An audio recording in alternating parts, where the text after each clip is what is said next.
Naisip ko ang bagay na ito. Umaasa ako na sinasabi ko. Literal, baka epekto sa isang halimaw, isang mandaragit, isang mamamatay tao, isang rapist, isang magnanakaw, isang kapangyarihan. Alam ko kapag ako'y nasa remote, ang isip mo ay puno ng mga tagapanguna at hindi pa kailanman nahuli. Matitinding salita para sa pumatay sa inang taga Louisiana na dinala ang kanyang dalawang anak na babae sa ibang estado bago rin pinatay ang isa. Inamin ni Daniel Callahan ang kanyang mga krimen sa harap ng korte at pagkatapos ay kinailangan niyang pakinggan habang pinagsabihan siya ng hukom at ng kapatid ng biktima dahil sa kanyang malupit at walang saysay na mga ginawa. Babalikan natin ang pinakamalalaking sandali mula sa pag-amin ng kasalanan at paghatol kay Callahan kasama ang isang karanasang abogadong tagapagtanggol ng kriminal. Para malaman ang naramdaman sa korte, welcome sa sidebar ng Law and Crime. Ako si Jesse Weber. Si Daniel Wayne Callahan ay gugugol ng natitirang bahagi ng kanyang buhay sa kulungan at sa totoo lang nararapat lang iyon. Bakit? Dahil gumawa siya ng sunod-sunod na hindi maiisip na mga krimen.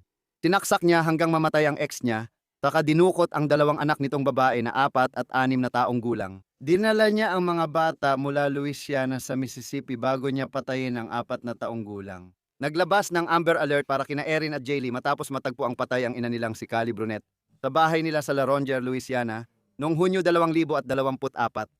Ayon sa Clarion Ledger, nakita ng ama si Callie sa sahig ng kanyang kwarto sa loob ng nakakandadong mobile home. Nakakatakot, iniulat ng Clarion Ledger na tinaga si Callie ng 50 beses ayon sa coroner na may mga saksak sa ulo, leeg, dibdib, tiyan at likod. May sugat ng depensa sa mga braso niya. Hindi makita ang mga bata pero natagpuan sila ayon sa pulisya.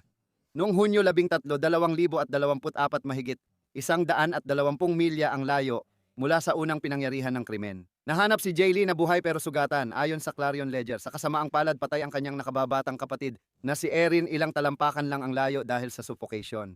Ibinigay ni Hepe ng pulisya Joseph Wade ang malungkot na balita sa media. Nakakalungkot ang eksenang tinatrabaho namin dito sa South Jackson, Jackson. Tinawag ang pulis sa 3,950 boozer para tumulong sa United States Marshal. Matagal na nilang hinahanap si Ginong Callahan, isang wanted mula Louisiana. Matapos ang maikling habulan, nakontak nila siya at siya ay nasa kustodya na ngayon. Tulad ng alam ninyo, naglabas ng Amber Alert para sa dalawang batang-bata na sinasabing kasama niya. Si Ginong Callahan ay suspect din sa pagpatay sa Tangier Bohol Parish, Louisiana. Sa pagsasagawa ng paghahanap ng mga pulis ng Jackson sa lugar, natagpuan nila ang isang batang patay sa kagubatan. Pinaghihinalaan naming isa yon sa mga batang hawak niya na iligal niyang kinuha mula sa Tangier Bohol Parish sa Louisiana. Dinala sa ospital si Mondostan, 6 na taong gulang para gamutin, ngunit patay na sa kagubatan si Mondostin, 4 na taong gulang.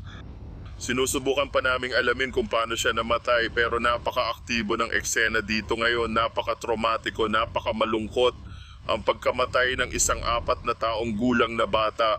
Pero ang suspect ay nasa kustodiya na.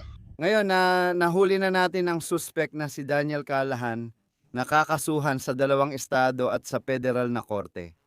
Ayon sa Clarion Ledger, may on-again, off-again siyang relasyon kay Callie. Ngayon kung babalik tayo kay Jaylee.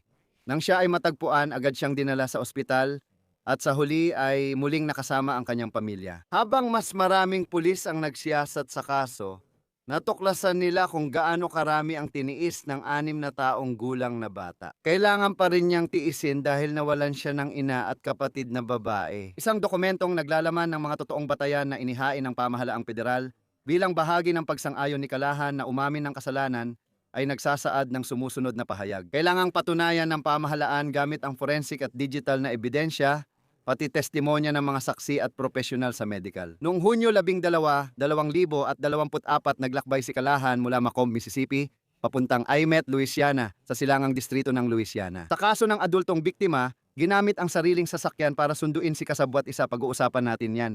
Naroon sa sasakyan si menor de edad biktima 1 at menor de edad biktima 2. Pagdating sa Aymot, nagkita si Callahan at si kasabwat isa, Pagkatapos isinakay nila si menor de edad biktima 1 at menor de edad biktima 2 sa sasakyan. Dinala ni Callahan ang ninakaw mula sa biktima sa tirahan sa 3,900 at 50 Busier Drive, Jackson, Mississippi. Kasabwat niya si Victoria Cox. Ayon sa mga piskal ng estado at federal, Parehong inabuso ni na Cox at Kalahan ang 6 na taong gulang na batang babae na ito sa isang hotel. Inamin ni Kalahan na sinakal niya ang 4 na taong gulang. At lalong lumala ang sitwasyon dahil ang aligasyon ay sinakal siya habang umiiyak siya at tinatawag ang kanyang ina. Nakakasuka pag-usapan ngayon. Natagpuan ang mga batang babae sa isang masukal na lugar. Patay na si Aaron, sugatan si Jaylee. Ayon sa hepe ng pulisya ng Jackson, may posibleng ebidensya ng human trafficking sa lugar, tulad ng maliliit na kulungan ng hayop.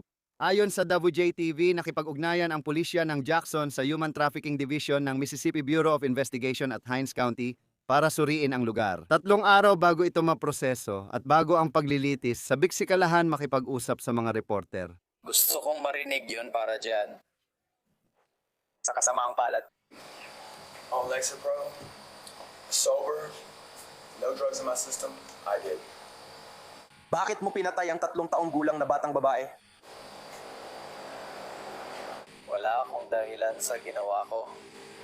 Ang alam ko lang, gusto kong sabihin na ako ay nasa matinong kalagayan at ang tanging iniinom ko lang ay Lexapro at minsan ay hindi rin ako umiinom ng Lexapro. Naghihingalo rin ako dahil sa borderline at multiple personality disorder at hindi pa ako nakatawag ng abogado. Tagamasid lang din ako sa gilid pero hindi naman ako suicidal.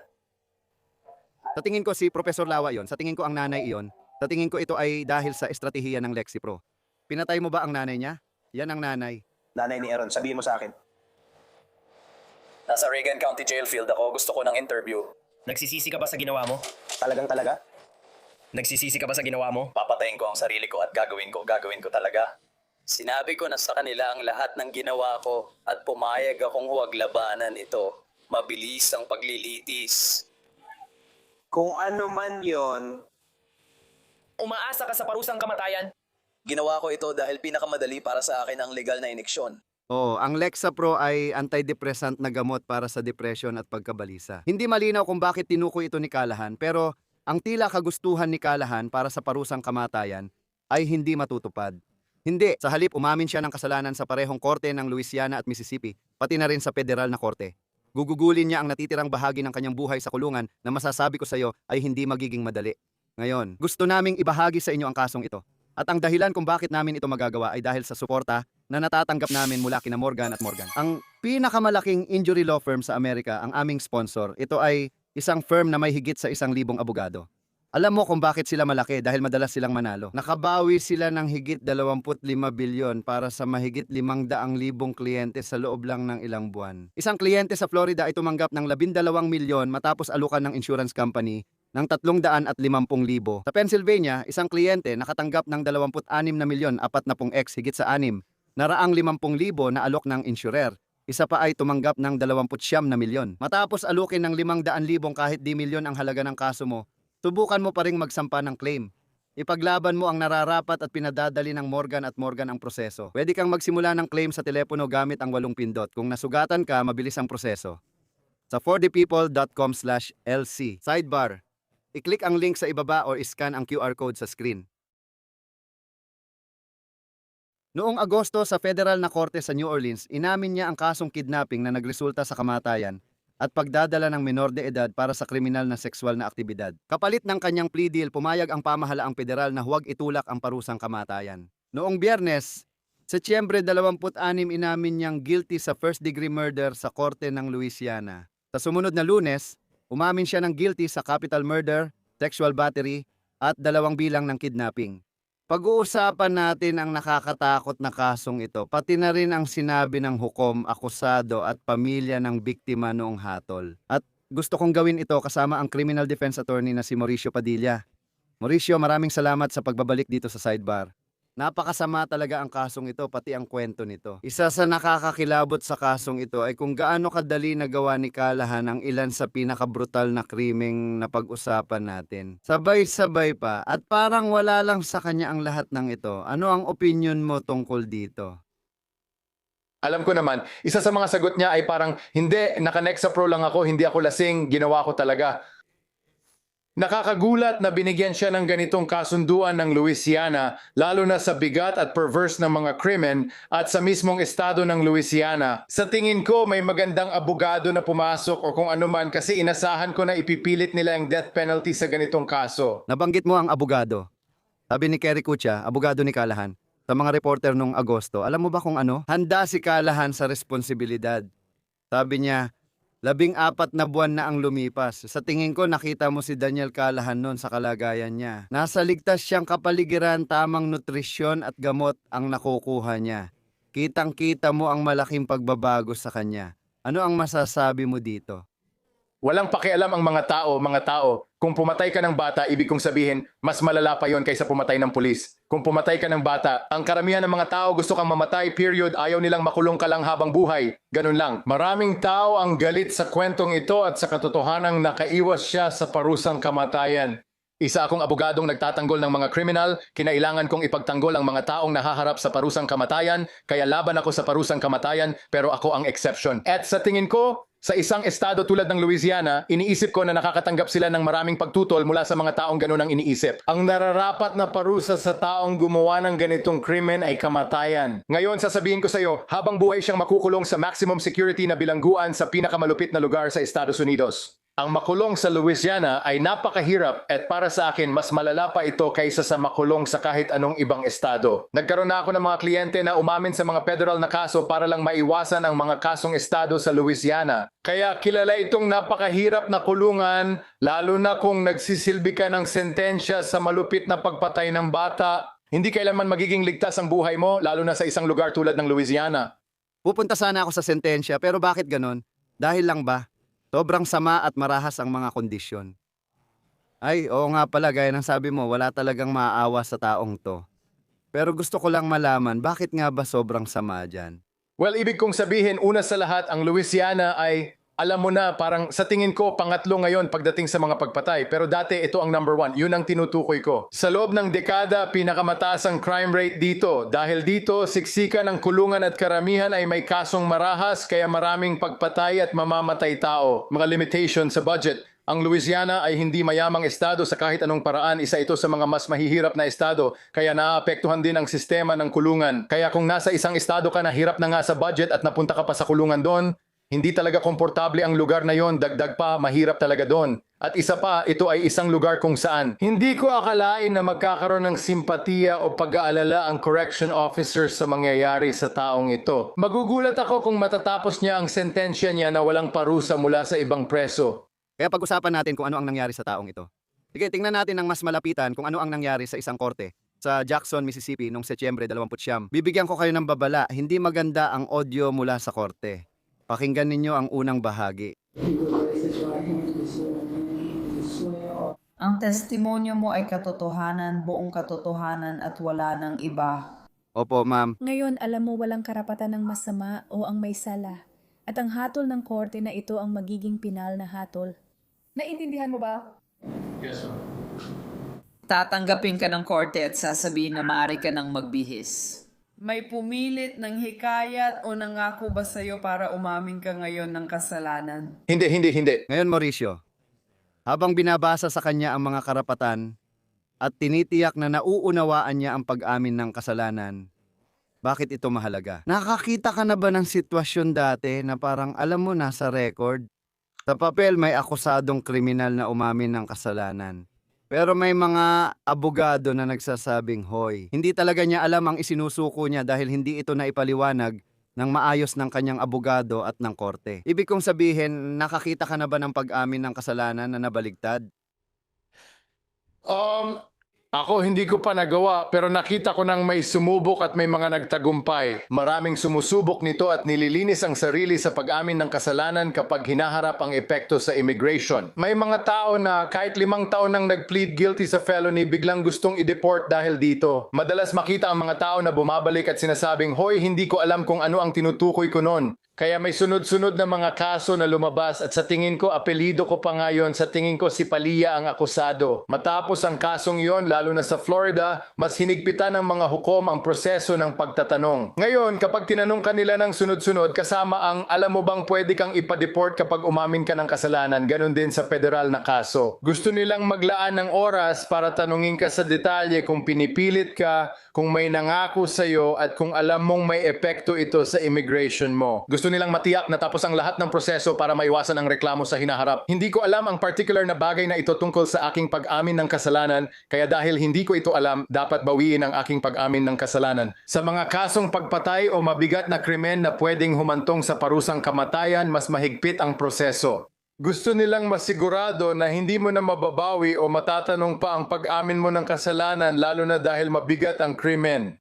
Ikwento mo kung ano ang pakiramdam sa loob ng korte habang inaamin ang kasalanan. Iniisip ko na sobrang intense kung siguro ng pakiramdam, lalo na kung nandun ang mga mahal sa buhay ng biktima, pero iniisip ko rin na siguro may may pakiramdam ng ginhawa na matatapos na ang bahaging ito. Hindi ka na kailangan humarap sa korte, maaaring magbigay ginhawa ito sa akusado at pamilya. Ikwento mo, ano ang pakiramdam sa loob ng korte sa ganitong sitwasyon? Pakinggan mo, mahirap ito lalo na kapag gumagawa ka ng guilty plea at nahaharap sa parusang kamatayan ng kliyente mo. Pinakamahirapan talaga ang biktima at kanilang pamilya. Kahit criminal defense attorney ka at dinidepensahan mo ang inakusahan ng mabigat na krimen, tao pa rin tayo at makikita mo yon sa kanila. Una sa lahat, walang pagsasara o closure kapag pinatay ang mga miyembro ng pamilya ng isang tao at sila ay naging biktima ng ganon. Ang pag-amin ng kasalanan o kahit ang pagbitay ng estado ay hindi talaga nagbibigay ginhawa. Kaya nahaharap ka sa katotohanan na ang mga taong ito ay nagdurusa at patuloy silang nagdurusa tulad ng pagdurusa nila nung araw na nangyari ang pagpatay na ito. Kaya para sa akin, ang pinakamahirap ay hindi ang aking kliyente kundi ang makita na nariyan pa rin ang sakit at patuloy pa rin umiiral ang sakit na yon. Yun na siguro ang pinakamahirap na bahagi ngayon. Kinailangan kong aminin ang kasalanan ng mga kliyente kong hinatulan ng habambuhay na pagkakakulong. Or nandun ang kanilang mga pamilya at hindi ko sinasabi na madali ito kapag ang hinaharap mo ay ang sarili kong mga kliyente at ang kanilang mga pamilya. Pero talaga, ang pinakamahirap na bahagi para sa lahat, para sa hukom, para sa piskal, para sa depensa sa kriminal, ay ang humarap ng harapan sa sakit ng pamilya. Gusto ko lang linawin ang isang bagay kahit binabasa ng hukom ang kanyang mga karapatan at tinitiyak na ito'y naiintindihan niya. Habang tinatanong niya si Callahan bago ipataw ang sentensya, hindi nag-atubili si Hukom Deborah Gibbs. Sinabi niya na ito ang isa sa pinakamasasamang kasong nakita niya bilang hukom. Isa ito sa mga pinakakakilakilabot na krimen na kinailangan kong pamunuan. Tungkulin kong pakinggan, ipagtanggol, maging patas at bantayan siya at nagawa ko yon ngayon. Ang mga krimen na inaamin mong ginawa mo tulad ng pagpatay, pagdukot at sexual na pang-aabuso laban sa mga biktimang edad 4 at 9. At pati na rin ang lipunan. Sinabi ko kanina ang ilan sa mga pinakakakilakilabot na krimen na kinailangan kong tiisin mula nang kunin ako. Umaasa akong ito na ang huli sa buhay ko. Gayunpaman kayang tiyakin ng aking ama ang kaligtasan ng mag-asawa Na pinagdaanan nila. Naunawaan yun ang trabaho ko. Nakipag-usap na rin ang estado sa pamilya at sinusubukan din nilang isaalang-alang ang kanilang mga kagustuhan, kaya't iyon ang dahilan kung bakit ginawa nila ang rekomendasyong iyon. At tiniyak din ni Hukom Gibbs na sa kabila ng kasuklam-suklam na kalupitang ginawa ni Callahan sa kanyang mga biktima, nasa tamang pag-iisip siya at alam niya ang mga magiging bunga ng kanyang pag-amin sa kasalanan. At nang nabasa ko ang mga krimeng ginawa laban sa mga biktima, ang una kong naisip ay kung sila ba ay naging kumpiyansa. Gusto kong malaman ng korte at ng pamilya na ramdam ko ang mga kalupitang nangyari noong araw na iyon sa pagitan ng dalawang iyon. Gusto kong tiyakin na may kakayahan ng taong nasa harap ko na humarap sa paglilitis. Yan din ang aming platito. At may kumpirmasyon ako na si Ginang Callahan ay may kumpiyansa na narito ngayon. Kaya naman ang hatol na ipapataw ko ngayon ay maaring maging recommendation tungkol sa pundasyon ng pamilya na siyang binibilang. Pinatay si Mona Catherine. Si Ginong Callahan ay makukulong habang buhay nang walang posibilidad ng parole sa kustodya ng dispubliko, 2 bilang ng hatol. 30 taon sa kustodya ng departamentong ito, hatol na walang 30 taon na pagsisilbihan bilang 3, 30 taon sa kustodya ng departamento ng mga hatol. Ngunit yun ay 2 kasunduan sa bawat isa sa bilang 4. May sexual na halaga si Miss Callahan na nakakulong habang buhay bilang isa sa 5 may ganitong kaso at ito ay pampublikong hatol sa labas ng korte. Ang mga sentensyang tinututulan nila ngayon ay nagsisilbing sexual. Isa't isa. Ang mga sentensyang ito ay magiging pangalawa dahil sa habambuhay na sentensya mula sa 21 Judicial District Court Estado ng Louisiana.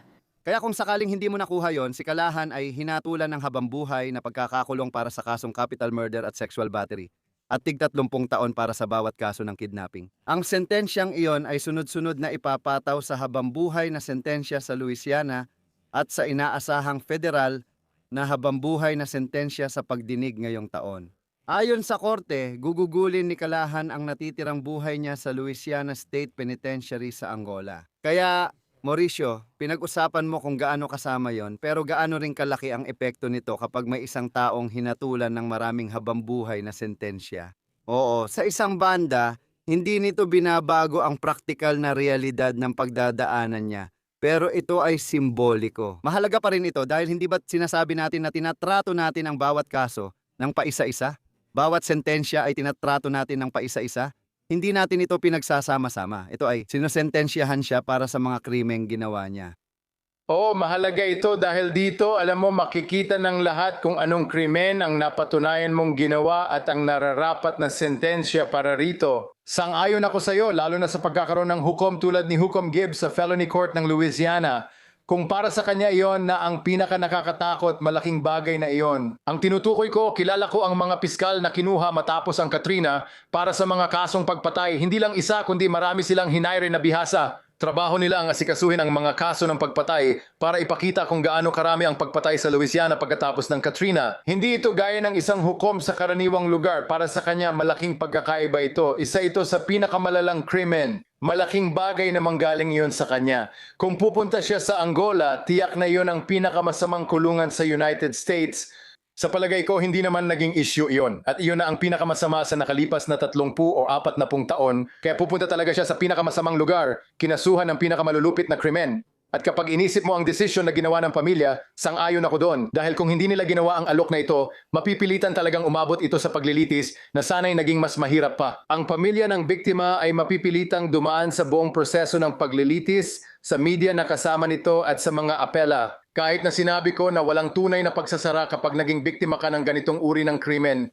Pero pwede sanang tumagal ito ng 10, 15 taon, kaya kahit papaano, sa ganitong paraan, maari na nilang subukang mag-move on at hindi na ito paulit-ulit na sumagi sa isip nila sa susunod na dekada o dekada at kalahati. Tungkol sa pamilya, ang kapatid ni Kali na si Brandy Hosh ang nagsalita para sa kanilang pamilya sa mga pagdinig ni Kalahan sa Louisiana at Mississippi. Pakinggan ninyo ito. Ako si Erin, kapatid ni Kali at Yahin. Nagsasalita ako para sa nanay, tatay at sarili ko. Muli kong binibigkas ang mga salitang ito, umaasang uulit-ulit ito sa aking isipan tulad ng pag-uulit ng iyong mga gawa sa aming mga buhay dito sa Mississippi. Kinuha mo ang buhay ng isang mahalaga at inosenteng sanggol, sinaktan mo pa ang isa pang walang kalaban-labang bata na puno ng kapayapaan at inosente. Wala silang kakayahang ipaglaban ang kanilang sarili, kaya kami ang nagmalasakit, kami ang naging tinig nila.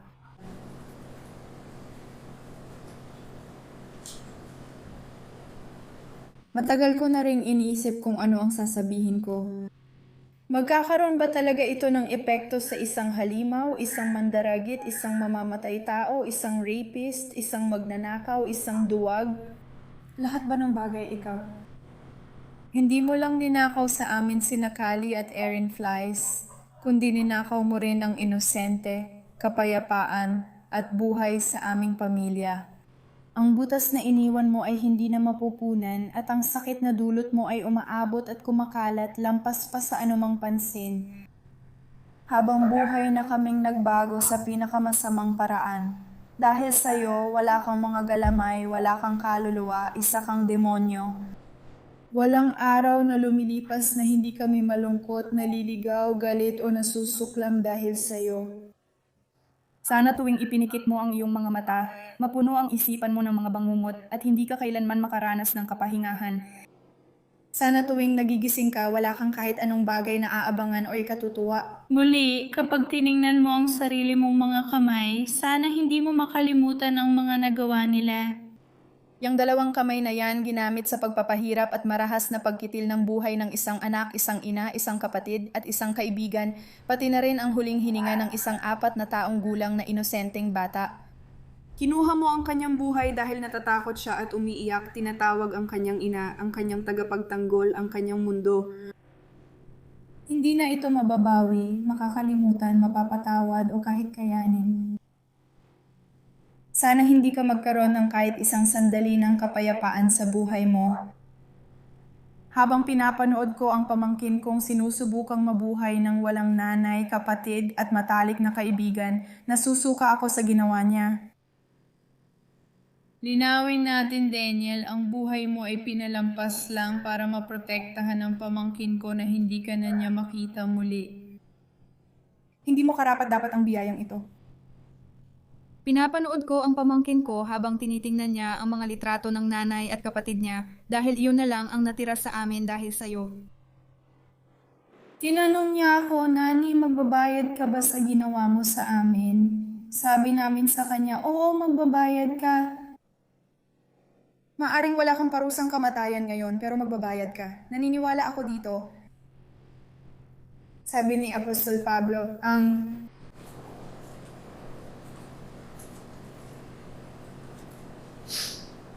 huwag kang maghiganti kundi iwanan mo na lang, alalahanin mo si Cosmo. Kahit pagod na sa dalamhati at galit, hindi tumigil ang aking pamilya sa paglaban para sa aming mga anak na babae at protektahan ang mundo laban sa iyo. Dapat kang ikulong para sa kaligtasan ng iba. Isipin mo lang yon, hindi ka dapat ikulong. Kapag sa wakas ay huminga ka ng huling beses na hindi mo naman karapat-dapat, alam kong sa huli, magbabayad ka rin. Para sa lahat ng ginawa mo. Yun lang ang kapayapaang pinanghahawakan namin. Sa isang banda, parang hindi ka panipaniwala na isipin na may lakas pa siya ng loob na umupo doon at magsalita ng ganon. Malakas ang dating ng sinabi niya at interesado ako. Pag pinakinggan mo, alam mong iba-iba ang opinion tungkol sa closure. May ilang tao na ang mga mahal sa buhay ay naging biktima ng mga hindi masambit na krimen. Sinasabi nila na ang bangungot ay hindi talaga natatapos. Hindi talaga ito natatapos. Walang tunay na pagsasara. Meron namang iba na nagsasabi, pakinggan mo. Ang kakayahang magbigay ng pahayag ng epekto sa biktima ng direkta sa gumawa ng krimen sa harap ng korte, may ibig sabihin yon, nagbibigay ito ng kahit kaunting kapayapaan. Nasa mga korte ka na, naging bahagi ka na ng mga paglilitis sa loob ng maraming taon. Ano ang pananaw mo tungkol sa mga pahayag ng epekto sa biktima at ang kahalagahan ng mga ito? Kung hindi naman nito nababago ang sentensya, bakit ito mahalaga? Mari itong makaapekto sa sentensya kung hindi na pagkasundo ang plea, pero mahalaga ito dahil sa mga nabanggit mong dahilan. Parang pagkakataon nila ito para ipahayag sa nagdulot ng sakit at kanilang pamilya ang nararamdaman nila at upang maintindihan ng publiko ang kanilang pinagdadaanan. At sa tingin ko, mahalaga para sa kanila na mailabas ang nararamdaman nila. Napakahirap kapag humaharap ka sa krimen na katulad ng pinag-uusapan natin. Ibig kong sabihin, marami na akong naipagtanggol ng mga taong kinasuhan ng pagpatay at marami sa kanila tulad ng pagpatay kapalit ng bayad, panloloob sa bahay, mga taong pumapatay dahil sa galit, parang magkakaiba yon. Pero naranasan ko ring maging abogado ng mga sadistang kriminal na pumatay para sa kasiyahan at para sa sexual na kasiyahan. Bilang abogado ng depensa sa kriminal, ibang-iba talaga ang karanasan kapag personal mong kaharap ang ganoong kasamaan. Sa kasamaang palad, alam mo, ang kawawang babae ay hindi lang hinarap ito ng harapan kundi pati ang kanyang pamilya ay nawasak.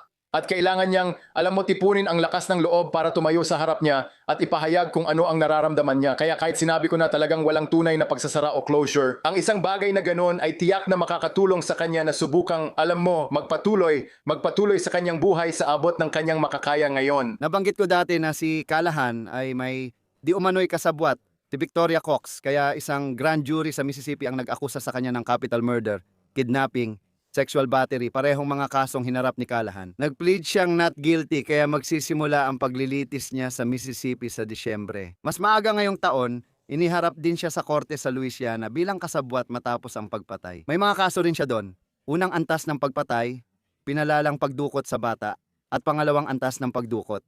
Mauricio, sa tingin mo ba magpa-plea siya bago umabot sa paglilitis ang mga ito? Sasabihin kong oo, dahil kung ikaw ang magre-representa sa isang tulad niya, gagawin ko ang lahat para maiwasan ang paglilitis hanggat maaari. Dahil sa palagay ko nariyan pa rin ang uhaw ng publiko para sa hustisya. At dahil nakaiwas na sa parusang kamatayan ang taong ito, gusto pa rin nilang may masisi, lalo na sa mga kasong ito. Sa ganitong lugar, gagawin ko ang lahat para maiwasan ang paglilitis. Hindi ko rin alam kung katulad ng Florida ang Louisiana kung saan sapat na ang counting ebidensya. Hindi mo kailangan ng nagkakaisang hatol para sa parusang kamatayan, kailangan mo lang ay mayorya. Hindi mahirap gawin yon, kaya susubukan ko talaga. Ibig kong sabihin, pakinggan mo, gusto ko talagang sumabak sa paglilitis. Naging abogado ako pero lagi kong sinasabi sa mga kliyente ko na iniiwasan ko ito hanggat kaya.